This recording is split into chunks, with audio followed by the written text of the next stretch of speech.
Assalamualaikum warahmatullahi wabarakatuh. Perkenalkan, nama saya Dede Ripaldi dengan NIM 4621063 akan mempraktekkan cara tayamum yang benar. Baiklah, yang pertama niat. Bismillahirrahmanirrahim. Nawaitu tayamuma listibahatis sholati fardhon lillahi ta'ala.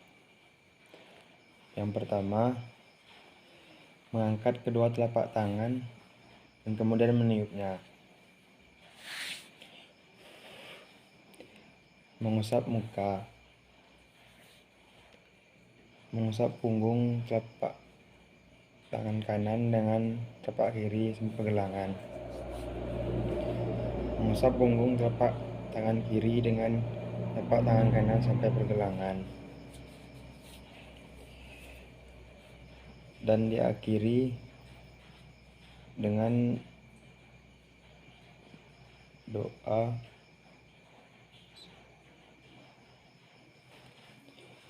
yaitu asyhadu alla ilaha illallah wahdahu la syarikalah wa asyhadu anna muhammadan abduhu wa rasuluhu. Allahumma inni minat tawabina wa ja'alni minal mutatahhirina wa ja'alni min ibadika sholihin. Amin. Assalamualaikum warahmatullahi wabarakatuh. Perkenalkan, nama saya Dede Ripaldi dengan NIM 4621063 akan menjelaskan tentang rukun mandi dan sunnah mandi. Yang pertama, rukun mandi. Yang pertama, niat mandi. Niat mandi tidak perlu diucapkan secara lisan, melainkan dapat dibaca dalam hati dengan sungguh-sungguh. Yang kedua, membasuh atau menyiram badan. Yang ketiga, menghilangkan najis pada tubuh dengan sabun. Yang keempat, meratakan air ke seluruh bagian tubuh termasuk sela-sela dan lipatan. Kedua, sunnah mandi. Adapun sunnah mandi menurut mazhab Syafi'i ada 5. 5 itu ialah tasmiyah atau membaca bismillah, berwudu sebelum mandi, gosokkan tangan di atas badan, muwala atau berkesinambungan dalam berwudu, dan mendahulukan anggota tubuh yang kanan atas kemudian yang kiri. Sekian dari saya. Assalamualaikum warahmatullahi wabarakatuh. Assalamualaikum warahmatullahi wabarakatuh.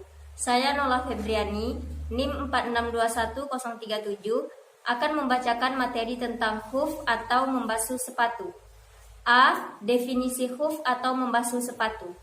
Khuf adalah sepatu kulit yang dipakai laki-laki atau yang semisal dengannya, sepatu dari katun, wol, dan lain-lain.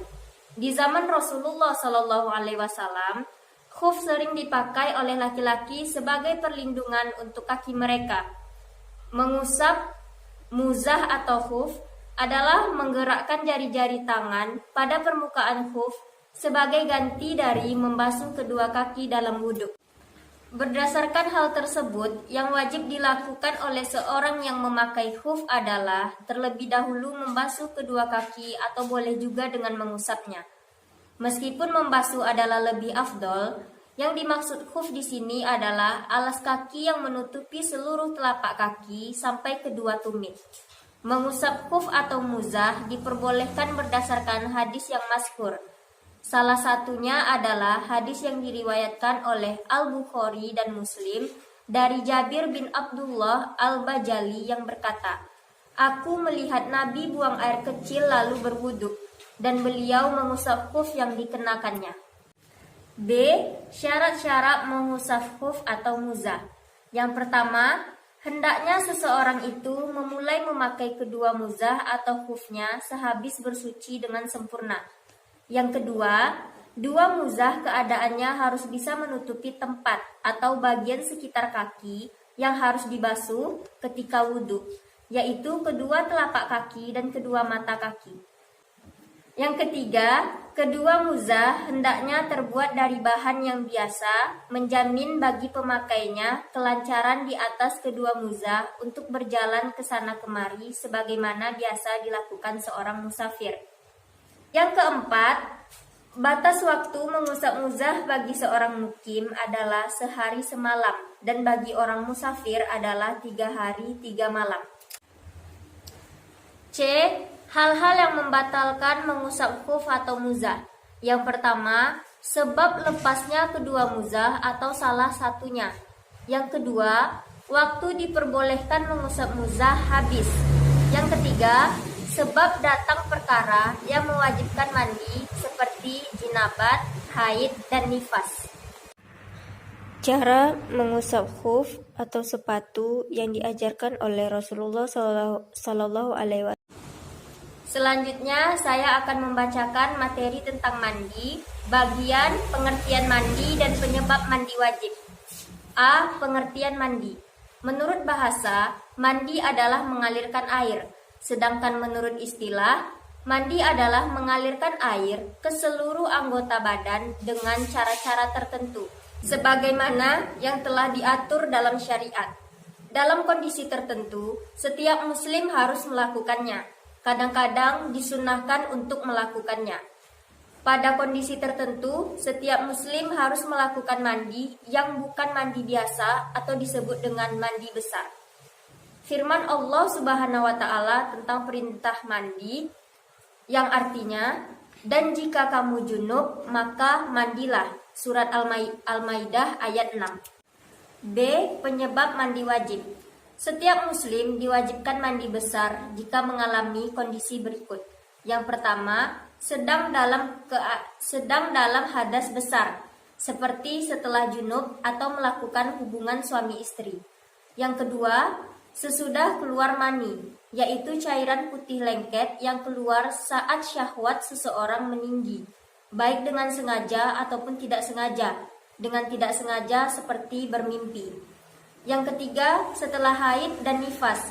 Jika telah selesai dari haid maupun nifas, seorang wanita wajib bersuci untuk mengangkat hadasnya dengan melaksanakan mandi besar.